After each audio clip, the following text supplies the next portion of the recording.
Hi! Hello! నమస్తే. Welcome to our channel. నేను మీ చార్మి. ఇప్పుడు ఇంకా ఒక టాపిక్ ఏదైనా ట్రెండింగ్‌గా ఉంది అంటే అది రేవ్ పార్టీ అనే చెప్పొచ్చు. అసలు ఈ రేవ్ పార్టీలో అసలు ఏం జరుగుతుంది? అక్కడ ఎందుకు సినీ నటులు, అలాగే ప్రముఖ పొలిటీషియన్స్ ఎంతోమంది వెళ్లారని చెప్పేసి తెలుస్తుంది. దీనిపైన ఫుల్ డీటెయిల్స్ ఇచ్చేందుకు ప్రస్తుతం మనతో పాటు చిట్టిబాబు సార్ ఉన్నారు. సార్‌తోని మాట్లాడదాం. సార్ చెప్పండి, అసలు ఈ రేవ్ పార్టీకి సంబంధించి ఇది మొట్టమొదటిసారి బయటకొచ్చిందని చాలామంది అంటే కానీ ముందు కూడా అప్పుడప్పుడు అలా రేవ్ పార్టీకి సంబంధించి తెలుస్తూనే ఉంది. కానీ ఈసారి కొంతమంది సినీ నటుల పేరు తెలిసింది. మరి ఎలాంటి యాక్షన్ తీసుకోబోతున్నారు అనుకోవచ్చు మాసం? ఏది ఇప్పుడు వచ్చింది తప్పితేమో దేనికి ఇంతవరకు ఆధారాలు లేవు. సినిమా వాళ్ళు మన వాళ్ళ మీద ఒక్క ఆధారం లేదు. వాళ్ళు చెప్పిన పోలీస్ కమిషనర్ చెప్పిన స్టేట్మెంట్ ప్రకారం కొంతమంది రాత్రి వెళ్ళిపోయారు, కొంతమంది పొద్దున్న వెళ్ళిపోయారు. ఒక 200 మంది పార్టిసిపేట్ చేశారు. 2,00,000కి ఎంట్రీ ఫీజు. చాలా మంది టెస్టులు పాజిటివ్లో, కొంతమంది అనుమానంగా ఉంది. ఈ వాళ్ళు ఇచ్చిన స్టేట్మెంట్లు. ఇందులో ఏది కూడా మన వాళ్ళు డ్రగ్స్ తీసుకున్న ఆధారాలు ఒకటి లేవు వీళ్ళ స్టేట్మెంట్లో. పార్టిసిపేట్ చేశారన్న దానికి ఆధారాలు లేవు. ఎవడో నల్ల డ్రెస్ వేసుకుంటే శ్రీకాంత్ అని, గడ్డం ఉంటే జానీ మాస్టర్ అని, చుడిదార్ వేసుకుంటే హేమ అని వీళ్ళు వేసారు తప్పితే ఇప్పుడు వాళ్ళు చెప్పిన ఒక్కొక్కటి అడుగుతారు, దాని సమాధానాలు వాళ్ళ దగ్గర లేవు. నటి హేమ మా కస్టడీలో ఉందని వాళ్ళ అనలా, పోలీసులు అఫీషియల్గా మాట అనలా, కానీ మనం మీడియాలో రూమర్స్ అన్నారని. కస్టడీలో అదే మాట నిజమే అనుకుందాం, మనం మీడియా చేసిన మాట. కస్టడీలో ఉంటే, పోలీసులు కస్టడీలో ఉంటే అమ్మాయి బయటకు వచ్చి వీడియో చేయగలదా? కెమెరా ఫోన్ ఇస్తారా? ఆ కేజ్రీవాల్ లాంటి ఒక చీఫ్ మినిస్టర్ని అరెస్ట్ చేస్తేనే ఆయన ఫోన్ మాట్లాడడానికి ఫోన్ ఇవ్వాల. అలాంటిది మీ కస్టడీలో ఉన్నమ్మా బయటకు వచ్చి తోటలో ఫోన్ చేయగలదా? So what is your capacity? అంటే మీరు అబద్ధం ఆడుతున్నారా, మీరు ఇన్కేపబుల్ అని చెప్తున్నారా? మా కస్టడీలో ఉన్న వాళ్ళు బయటికి ఫోన్ మాట్లాడుతూ ఇంకోటి మాట్లాడుతూ అంత ఈజీగా ఉంటుంది మా పోలీసు వ్యవస్థ, మిమ్మల్ని మీరు చులకన చేసుకుని మిమ్మల్ని మీరు ఇన్కేపబుల్గా ఎస్టాబ్లిష్ చేస్తున్నారా, లేకపోతే ఇది అబద్ధమా? అది చెప్పాలి క్లారిటీ. మీ దీంట్లో అక్కడ ఒక దాదాపు 7-8 మంది మోడల్స్ ఉన్నారు. వాళ్ళ పేర్లు ఎందుకు బయటికి రావట్లేదు? 7 మోడల్స్ ఉన్నారు కదా. ఈ నటి హేమ అని లీక్ అన్నమాట. ఆ 7 మోడల్స్ ఎవరు? వాళ్ళ పేర్లు ఎందుకు బయట రాట్లా? నేనంటాను ఆ 7లో హేమ అనే ఒక అమ్మాయి ఉంది. హేమ అనే పేరు ఒక తెలుగు పేరు కాదు, ఏ భాషలో అయినా పెట్టుకుంటారు. హిందీ హేమమాలిని. సో హేమ అనేది అన్ని భాషల్లో పెట్టుకునే పేరు. అక్కడ అక్కడ ఉన్న మోడల్స్ అమ్మాయి పేరు ఒక అమ్మాయి హేమ. పోలీసు అతనికి హేమ మోడల్కిను ఆర్టిస్ట్కి తేడా తెలియదు కనుక నటి అనేసాడు అని నేను అంటాను. దానికి కాదు అని మీరు ప్రూవ్ చేసే ఆధారం ఏముంది? 2,00,000 పెట్టి ఎంట్రీ పాస్ అన్నారు. హేమకి డ్యాన్స్ మాస్టర్ జానీ మాస్టర్కి, శ్రీకాంత్కి 2,00,000 ఇచ్చి ఓ పార్టీకి వెళ్ళాల్సిన కర్మ వాళ్ళకి లేదు. వాళ్ళ సెలబ్రిటీలు వాళ్ళు ఒక ఫంక్షన్కి రావాలంటే ఎదురు గిఫ్ట్లు ఇచ్చి, మీకు డబ్బులు ఇస్తాం రండి, మీకు రానుపోని అరేంజ్ చేస్తాం, మీకు ఫెసిలిటీ రండి, మీరు వస్తే మా ఫంక్షన్ ఘనంగా ఉంటుంది రండి అని వాళ్ళకి ఎదురు డబ్బులు ఇచ్చి తీసుకెళ్లే స్థాయిలో ఉన్న సెలబ్రిటీలు వాళ్ళు 2,00,000 పేమెంట్ చేసి వెళ్ళాల్సిన అవసరం లేదు. ఈ 2,00,000 ఎందుకు అక్కడ పెట్టారు? అక్కడ జరుగుతున్న దందా బెట్టింగ్, క్రికెట్ బెట్టింగ్ జరుగుతుంది. ఆ మనుషుడు ఎవరు పేర్లు ఏమైనా ఇంతవరకు రిలీజ్ చేశారా? రిలీజ్ చేయలేదు. మీరు డ్రగ్స్ ఇన్ఫర్మేషన్ వచ్చామన్నారు. డ్రగ్స్ సప్లై చేసిన వాడిని ఆచూకీ ఏమైనా పట్టుకున్నారా? ఆ వివరాలు లేవు. డ్రగ్స్ హోల్డ్ చేసిన వాడు డ్రగ్స్ దొరికినాయి అన్నారు. డ్రగ్స్ దొరికినాయి ఎవరి దగ్గర దొరికినాయి? ఎవరు సూట్ కేసులో దొరికినాయి? ఎవరి జేబులో దొరికినాయి? ఆ వ్యక్తులు ఎవరు? వాళ్ళెవరు? ఆ బయటకు పెట్టారా? ఇవన్నీ ఎందుకు పెట్టట్లేదు, ఎందుకు చేయట్లేదంటే వాళ్ళు అక్కడ కన్నడలో ఒక హబ్బుగా మారింది. ఇవాళ బెంగళూరు అనేది గతంలో గోవాను, పంజాబ్లో ఉన్నట్టుగా ఇవాళ ఒక డ్రగ్స్ హబ్బుగా మారింది బెంగళూరు. ఆ బెంగళూరుకు వచ్చిన అపకీర్తిని కాపాడుకుంటానికి, డైవర్ట్ చేయటానికి ఇలాంటి కొన్ని లీకులు చేసేసారు. లీకులు చేస్తే ఇక మనాళ్ళేమో ఆధారాలు లేవు, ఏమి లేవు, అనుమానితు వాడు స్టేట్మెంట్లో కూడా పోలీస్ ఆఫీసర్ 80 మంది దాకా టెస్ట్ చేశాము, అందుట్లో కొంతమంది సస్పెక్ట్ సర్టన్ కొంతమంది డ్రగ్స్ తీసుకోవడం ఆ సస్పెక్ట్ అని అనుమానం అన్నాడు. ఆ అనుమానిస్తున్న వాళ్ళు పేర్లు ఏమైనా చెప్పారా?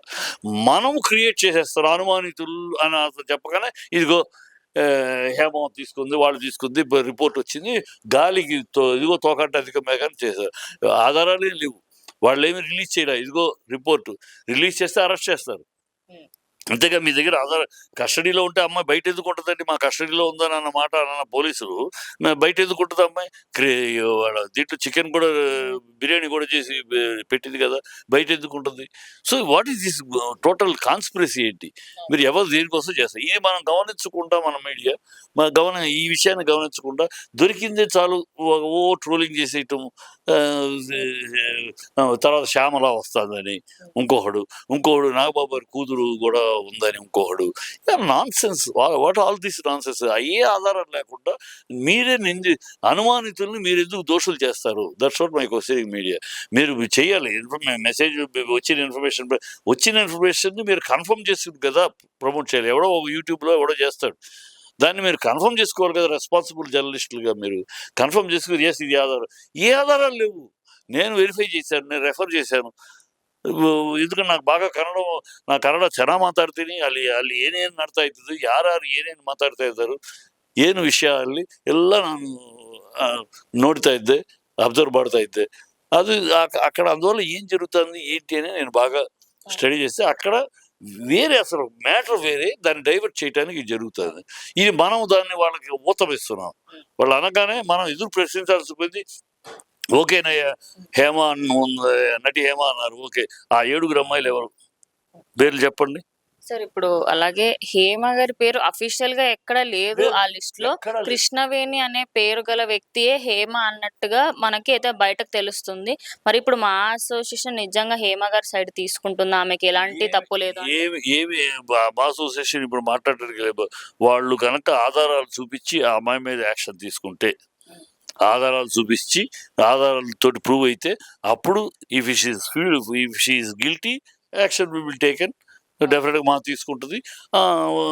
మీడియా కూడా మాట్లాడచ్చు. నేను మీడియాకి ఇప్పుడు మీడియా క్షమాపణ చెప్పాలి, అదే సంబంధం లేదు. ఇప్పుడు గతంలో కూడా అనేక రూమర్స్ వచ్చాయి. ఇప్పుడు మన సినిమా వాళ్ళని డైరెక్టర్లని వాళ్ళని అందరు చేశారు. ఏమైందమ్మా? హడావిడి చేశారు, గోల్డ్ తీసామన్నారు, అది తీసామన్నారు, రిపోర్ట్లు తీసామన్నారు, బ్లడ్ శాంపుల్స్ తీసామన్నారు. కోర్టు ఏముంది, ఇవన్నీ ఓన్లీ అనుమానాలే కానీ నథింగ్ ఈస్ కాంక్రీట్ అని అన్నారు, కొట్టేశారు కదా. అట్లాగే ఇప్పుడు ఈ అమ్మాయి బ్లడ్ శాంపుల్స్ తీసారా? బ్లడ్ శాంపుల్స్ తీస్తే చూపించండి. ఎందుకు తాత్సారం ఎందుకు చేస్తున్నారు? బ్లడ్ శాంపుల్స్ తీస్తే హేమ బ్లడ్ శాంపుల్లో ఉందంటే చెప్పండి, taker to custody. we don't have objection. ఏమీ లేకుండా, ఏ ఆధారాలు లేకుండా, ఏ విషయం లేకుండా ఊరినే ఒక ఫెయిలర్ వదిలితే దానికి మనం రెచ్చిపోయి మన మీద మనకు రాళ్ళు వేసుకుంటాం అనేది నేను సహించలేకపోతున్నాను. వాళ్ళేమో వాళ్ళని కాపాడుకుంటా. ఆ 7 మోడల్స్ కన్నడ అమ్మాయిలు, అందుకని ఆ పేర్లు బయటికి రానివ్వరు. అక్కడ బెట్టింగ్ చేస్తున్న గ్యాంగ్ కన్నడ గ్యాంగు, అందుకని వాళ్ళని బయటికి తీసుకురావట్లేదు. అక్కడ ఫెడలర్ డ్రగ్స్ హోల్డ్ చేసుకున్న వ్యక్తులు కన్నడ వాళ్ళు, అందుకని ఆ పేర్లు రావు. సో తెలుగు వాళ్ళ తెలుగు తమిళ్ కదా, వాళ్ళ లెక్క ఏంటంటే వాళ్ళ మీద ఉన్న అపకీర్తి, వాళ్ళకి వచ్చిన అపకీర్తిని తప్పించుకోవడానికి అది బయట వాళ్ళ మీద నెట్టేసేసి, అది తమిళోడు తెలుగు ఎవడో బయట మీద నెట్టేసి మేము శుద్ధపూసలము, మా బెంగళూరు మీరు అనుకుంటున్నట్టు డ్రగ్స్కి కానీ అమ్మాయిలకు కానీ హబ్బు కాదు.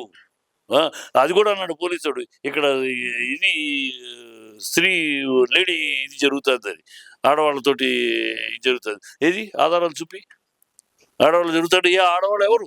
ఆ వీటిలో అండ్ అలాగే ఎలాంటి ఫోన్స్ ఎలవ్ లేదు అంటున్నారు కదా. అవును, అలా వాళ్ళు పోలీసులు సీసీ కెమెరాలు ఉంటాయి కదా, వాళ్ళు ఆధారాలు చెప్పచ్చు. ఇదిగో ఈ వ్యభిచారం జరిగింది, ఈ అమ్మాయి ఇదిగో వీళ్ళ అమ్మాయిలు చూపించు.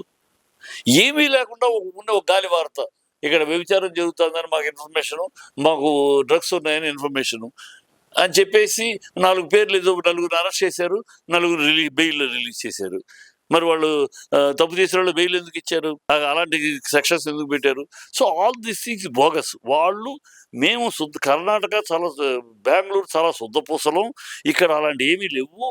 కానీ ఇతర రాష్ట్రాల నుంచి ఇక్కడికి వచ్చి ఈ హంగామా చేయటం వల్ల మా నేమ్ డ్యామేజ్, మా పేరు రిపేర్ అవుతుంది. మేము శుద్ధపూసలం అనే ఒక నేపథ్యాన్ని తయారు చేయడానికి జరుగుతున్న డ్రామా ఇది. అందుకు తప్పితే పోలీసులు నన్ను అడుగుతున్నాను, చెప్పండి, మీరు ఆధారాలు చెప్పి ఎవరినైనా అరెస్ట్ చేయండి. మేము ఇటు ఆధారాలు లేకుండా మేము వీ సస్పెక్ట్ అని ఒక మాట.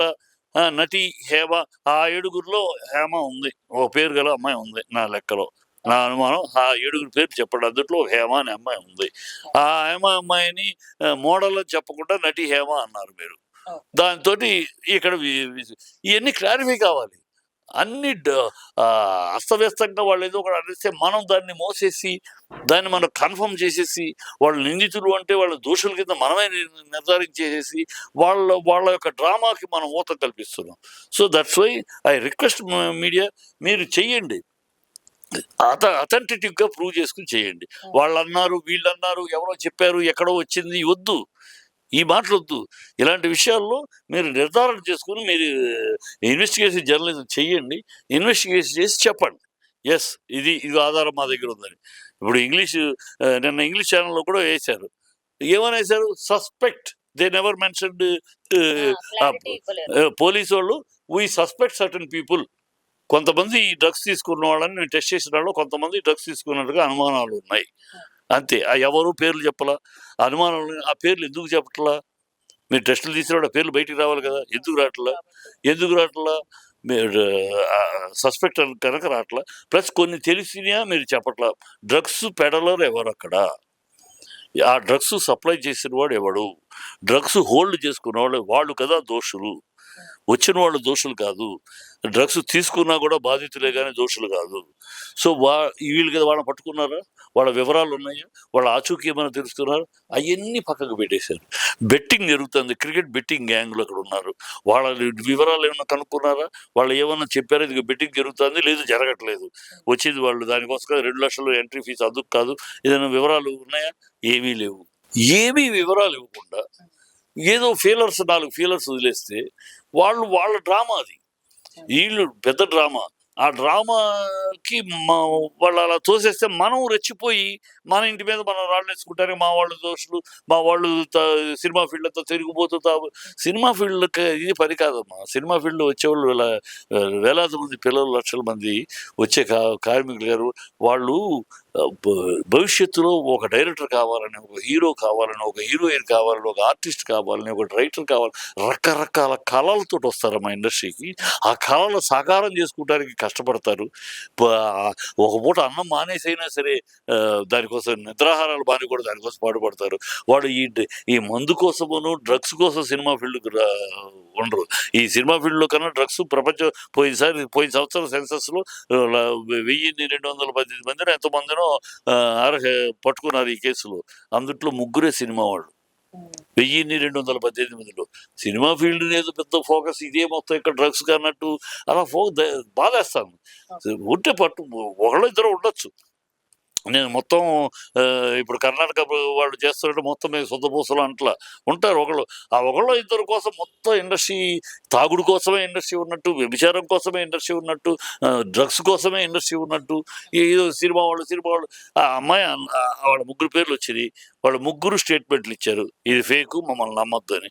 వాళ్ళ మాటలు మనం నమ్మమా, వాళ్ళ మాటలు మనం నమ్మమా? వాళ్ళు ఇస్తున్న లూజ్ అండ్ లీకులకి వాటికి వాల్యూ ఇచ్చి వాటిని మనం వాటి మీద బేస్ చేసి మాట్లాడతామా? అరే నా శ్రీకాంత్, నా డాన్స్ మాస్టరు, నా ఆర్టిస్టు వాళ్ళు ఓపెన్గా చెప్పారు, మాకు ఈ సంబంధం లేదు, ఇది ఫేకు, ఇది నమ్మకండి అన్నాక కూడా వాడేదో లీక్ చేస్తున్న లీక్స్ ఆధారాలు లేకుండా వాడు చిన్న అలా సొల్లుగా 4 లీకులు చేస్తే దాన్ని పట్టుకుని అలాంటి మనం నిందించుకుంటే ఎట్లా? తప్పు చేస్తే మనాళ్ళైతే తప్పు చేస్తే ఖచ్చితంగా మనాళ్ళు కదా ఎవరైనా శిక్షపడాల్సింది. తప్పు చేశారా అని ఆధారం ఎక్కడ ఉందంటున్నా మీ దగ్గర, ప్రూఫ్తో పెట్టండి. ఇదిగోండి రిపోర్ట్ వచ్చింది, హేమ ఫోటో, ఇదిగోండి రిపోర్ట్లు వేస్తే ఫోటో పెడతారు. ఇదిగోండి బ్లడ్ రిపోర్ట్, బ్లడ్ శాంపుల్లో ఉంది, చెప్పండి హేమ ఉంది, ఇదిగో చూడండి అని చెప్పండి. అదేమీ లేదు, వాళ్ళు ఇవ్వాల రిపోర్ట్, అఫీషియల్గా వాళ్ళు ఏమి ఇవ్వాల. మీరే దానికి ఒక రూపం ఇచ్చేసి దానికి అన్ని తగిలిచ్చి ఇదిగో మీసాలు పెట్టి గడ్డాలు పెట్టి ఇదిగో పోతాం అన్నట్టు ఉంది. సో అది కరెక్ట్ కాదు, ఒక డ్రామా, పెద్ద డ్రామా. ఎందుకంటే అదొక పెద్ద మాఫియా, ఈ డ్రగ్స్ అనేది పెద్ద మాఫియా. అందుకనే ఈ మాఫియాని ఎదుర్కోవటం ఈ డిపార్ట్మెంట్కి తెలుసు. ఎక్కడి నుంచి వస్తుంది సప్లై, ఏ దేశం నుంచి ఇక్కడికి వస్తున్నాయి, ఏ డిప్లొమాటిక్ లగేజ్లో వస్తున్నాయి, ఎవరు ఎక్కడి నుంచి ట్రావెల్ చేస్తారు, బాంబేకి ఎట్లా వెళ్తున్నాయి, గోవాకి ఎట్లా వెళ్తున్నాయి, బెంగళూరు ఎట్లా వెళ్తున్నాయి, పంజాబ్ ఎట్లా వెళ్తున్నాయి, చెన్నై, హైదరాబాద్ ఎలా, ఇవన్నీ వాళ్ళకి రూట్లు ట్రావెలింగ్ తెలుసు. ఇవన్నీ తెలుసుకుని పట్టుకోవచ్చు కదా, తలాయి పట్టుకోవచ్చు కదా. ఇక్కడెక్కడ 6 నెలలకు ఎందుకు పట్టుకోలేరు అంటే వెనకాల ఉన్నది పెద్ద మాఫియా, మామూలు మాఫియా కాదు. ISIS terrorist group. ఈ టెర్రరిస్ట్ గ్యాంగులకు ఆదాయమే ఈ డ్రగ్స్. ఈ డ్రగ్స్ మీద ఆదాయమే వాళ్ళ టెర్రరిస్ట్ యాక్టివిటీస్ నడుపుతున్నారు. అది పెద్ద గ్యాంగు. ఎవడన్నా ఒక ఆఫీసర్కి స్ట్రిక్ట్గా దాని మీదకి వెళ్తే కుటుంబంతో సహా లేపేస్తారు. ఆ ఆఫీసర్కి ఘనమైన రక్షణ ప్రభుత్వాలు కల్పించవు. ఆఫీసర్ కూడా, ధైర్యం ఉన్న ఆఫీసర్ కూడా, వాడు దూకగలిగినోడు కూడా కుటుంబం వెనకాల ఫ్యామిలీ, వాడికి ఫ్యామిలీ ఉంటే అందరినీ పోగొట్టుకోలేడు కదా. అందుకని పైకి డ్యూటీ చేస్తుంటే పైకి ఏదో ఒకటి ఇలా పట్టుకుని 6 నెలలకు ఒకసారి ఇలా జరుగుతూ ఉంటుంది. చూస్తూ ఉన్న 6 నెలలకు మనం ఒకసారి, మళ్ళీ ఇప్పుడు 6 నెలలకు ఒకసారి, ఇంకో 6 నెలల తర్వాత ఇంకోసారి ఏదో జరుగుతుంది. అక్కడ ఎవరో ఉన్నారంటారు. ఇవే తప్పితే అలా చేస్తున్నట్టు తప్పితే పెడలర్స్ అసలు సప్లై చైన్ పట్టుకోలేరంటే పట్టుకోగలరు. అంతటి సమర్థవంతమైన ఆఫీసర్లు మనకు బ్రహ్మాండంగా ఉన్నారు. కానీ వాళ్ళకి ధైర్యం కల్పించాల్సిన అవసరం, రక్షణ కల్పించాల్సిన అవసరం ప్రభుత్వాలకు ఉన్నాయి. అవి చెయ్యరు ప్రభుత్వం. ఎవడో ఒక ఎమ్మెల్యేకి అనగాని పనికిరాని వాళ్ళకి కూడా Z+ కేటగిరీ ఇస్తారు. అది ఇచ్చేది ఈ ఆఫీసర్లకు ఇస్తే వాళ్ళు దూకుతారు, సింహాల్లో దూకుతారు, అణుస్తారు. అవి జరగాలి. యూత్ నాశనం అయిపోతుంది. ఈ యూత్ ఎందుకు నాశనం అవుతుంది, అది కర్ణాటక ప్రభుత్వం ఆలోచించాల్సిన విషయం. యూత్కి ఎందుకు అట్రాక్ట్ అవుతుందని, దీనివల్ల వాళ్ళకి నష్టం లేదు. ఇది అనుభవించటం వల్ల వాళ్ళ జీవితంలో కోల్పోయేది లేదు. అది రూల్స్ మార్చాలి. తాగి డ్రైవ్ చేసిన వాడు దోషి అయినప్పుడు డ్రగ్స్ వేసుకున్నవాడు దోషి ఎందుకు కాదు? డ్రగ్స్ వేసుకున్నవాడు, తీసుకున్నవాడు, వాడు ఓన్లీ బాధితుడు కింద ఎందుకు చట్టం నిర్వర్తిస్తుంది? వాడు బాధితుడు కాదు. చట్టంలో మార్పులు తీసుకోవాలి. తీసుకున్నవాడు, వాడికి సివియర్ స్ట్రింజెంట్ లాస్ ఉన్నాయి. ఆ లాస్ మారాలి. మారితే కానీ, అప్పుడు కానీ వాడు యూత్ భయపడతాడు. ఒరే ఇది వస్తే నీకు వీసా రాదు, ఫారిన్ చదువులకు వెళ్ళలేవు, ఫారిన్లో ఉద్యోగాలు చేయలేవు, నీకు వ్యాపారం పెట్టుకుందాం అనుకున్నా బ్యాంకులు లోన్లు ఇవ్వవు, ఇలాంటి ప్రాబ్లం వస్తాయి అని భయం కల్పిస్తే వాడు ఆగుతాడు. వాడి తల్లిదండ్రులు కూడా నాన్న జీవితంతో రాసి అయిపోతే జాగ్రత్త పడతారు. ఇప్పుడేంటి, ఏమీ లేదు. వాడు వచ్చిందా, ఏముంది, గడుచుకుంటూ 15 రోజులు జడ్జిమెంట్ ఏమిస్తాడు, 15 రోజులు రీహాబిలిటేషన్లో పెట్టమంటాడు. వాడు 15 రోజులు డబ్బు ఉన్నాయి, ఆ 15 రోజుల రీహాబిలిటేషన్ వాడికి ఏదో ఇచ్చేస్తే వీడు అక్కడ రాజాలాగా 15 రోజులు క్యాంపు లాగా ఎంజాయ్ చేసి వస్తాడు. వాడికి అదే ఏముందో, 15 రోజులు జాలికి వెళ్ళి క్యాంప్కి వెళ్ళేసి వస్తాం, గెస్ట్ హౌస్కి వెళ్ళేట్టు వస్తాం, ఏముంది, లైట్ తీసుకుంటున్నారు, ఇదంతా ఆగిపోవాలంటారు. అందుకని ఆగిపోవాలి. దాని మీద దృష్టి పెట్టాలి. అసలు విషయం అక్కడ దృష్టి పెట్టాల్సింది పోయి ఇలాగ చిన్న లీక్లు ఇచ్చి ఏదో వీళ్ళు పనిచేసేస్తున్నట్టు, వీళ్ళు దీని మీద పెద్ద ఇనపాదంతో మోసేస్తున్నాం అన్నట్టు ఈ డైలాగులు తెస్తే, మన రేవంత్ రెడ్డి డైలాగులు ఇచ్చాడు. ఏంటి, ఈ ఇనప పాదంతో మోస్తాం. రేవంత్ రెడ్డి మీరు మైక్ పుచ్చుకుని ప్రతి కాలేజ్ దగ్గర, ఏ కాలేజ్ అయినా సరే, కాలేజ్ దగ్గర బేడా కొట్లు, పాన్ షాపులు ఉంటాయి, సిగరెట్ కొట్లు, అక్కడ వెళ్ళండి. శుభ్రంగా ఒక పేపర్ అమ్ముతున్నాడు వాడు. పేపర్, సిగరెట్తో పాటు ఒక పేపర్ ఇస్తాడు. ఆ పేపరు డ్రగ్ కోటెడ్ పేపర్. ఈ పేపర్ వాడు సిగరెట్లో పొడుచుకుంటాడు, కొంత తీసేసి దీన్ని పెట్టేస్తాడు, కాలుస్తాడు. అది జరుగుతున్నాయి. ఈ అరికట్టండి తెలీదా జరుగుతున్నాయని?